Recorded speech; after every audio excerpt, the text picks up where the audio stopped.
Shisui Uchiha es uno de los personajes más queridos y misteriosos de la franquicia de Naruto, algo bastante llamativo porque a pesar de todo su poder y habilidades, su tiempo en pantalla fue bastante escaso, a tal punto que la mayoría de la información canónica que proporcionaron sobre el chico no ayuda a resolver los secretos que rodeaban a su personaje.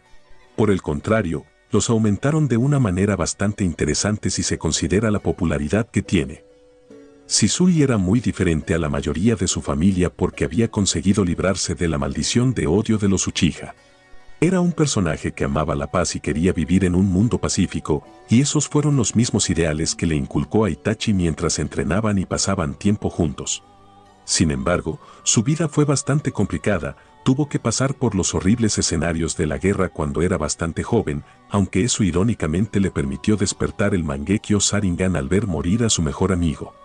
Dentro del clan Uchiha, este personaje estaba considerado como el más talentoso de todos ellos, tenía la fama de tener el mejor jutsu de cuerpo parpadeante de toda la historia, tanto así que le otorgaron ese apodo que era conocido fuera de las fronteras de la aldea de la hoja.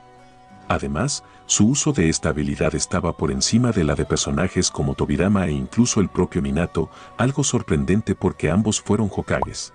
Sin embargo, más allá de las habilidades innatas que tenía el miembro del clan Uchiha para las batallas, su reconocimiento y pánico entre sus adversarios se debía al genjutsu exclusivo de su Mangekyo Sharingan, el Kotomatsukami, considerado por el propio Itachi como el genjutsu más poderoso de toda la historia.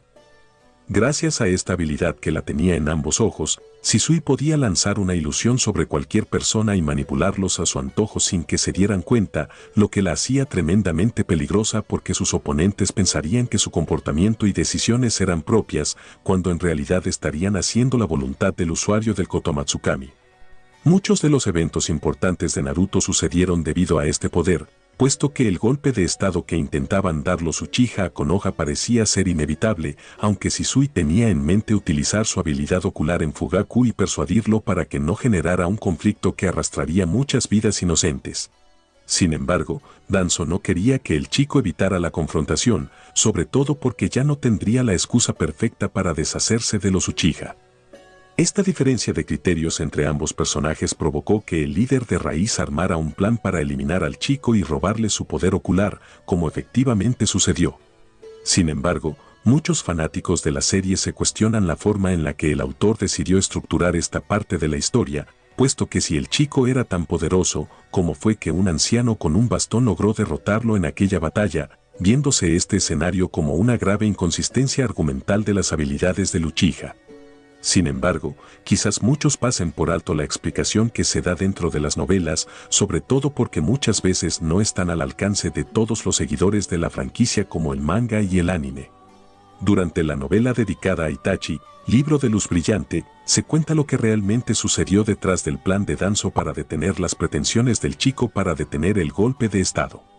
En aquella obra literaria, se cuenta que Danzo tenía bajo sus órdenes a un miembro del clan manipulador de insectos de la aldea de la hoja que había tenido una infancia complicada, sobre todo porque su padre era muy abusivo y controlador, a tal punto de cortarle la garganta a su propio hijo por haberle derramado jugo en su ropa.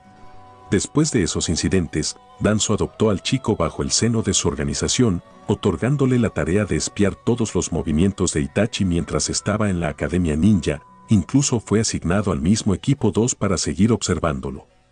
Cuando este personaje se enteró del plan que tenía Shisui con Itachi de usar el Kotomatsukami en Fugaku para detener el conflicto que planeaban los Uchiha, le contó a Danzo de lo sucedido. El líder de Raíz sabía perfectamente de lo poderoso que era Shisui con su poder visual, por lo que le ordenó a Sugaru que utilizara sus insectos para envenenar al chico antes de confrontarlo directamente. Cuando ambos personajes se enfrentaron en aquella recordada batalla, el Uchiha apenas podía moverse, incluso el propio Danzo le dio a entender lo que había hecho, explicándole en la novela que cuando un ser humano era picado por un mosquito el dolor no era nada, ni siquiera la sensación de ser picado cuando la molestia desaparecía. Sin embargo, le dijo que el veneno de un escorpión o de una araña podía causar la muerte incluso de una bestia enorme, dejándole claro que lo había envenenado. Aún así el chico fue capaz de escapar antes de que el viejo le arrebatara el otro ojo hasta llegar a Itachi y quitarse la vida en el río Nakano. Este escenario desencadenó un montón de eventos en la serie, y uno de ellos fue la ira de Itachi al ver perder a su mejor amigo y porque el intento de frenar el conflicto se había esfumado. Itachi, cuando abandonó la aldea después de eliminar a los Uchiha, llamó al personaje que había envenenado a su amigo, consciente de que lo iban a seguir espiando. En aquel encuentro, la novela explica que Itachi utilizó el Tsukuyomi para detener a los insectos dentro del cuerpo de Tsugaru para inmovilizarlo. Luego de conseguirlo, utilizó por primera vez el Amaterasu para quemar a este personaje hasta dejarlo en cenizas, vengando a su amigo antes de marcharse de Konoha.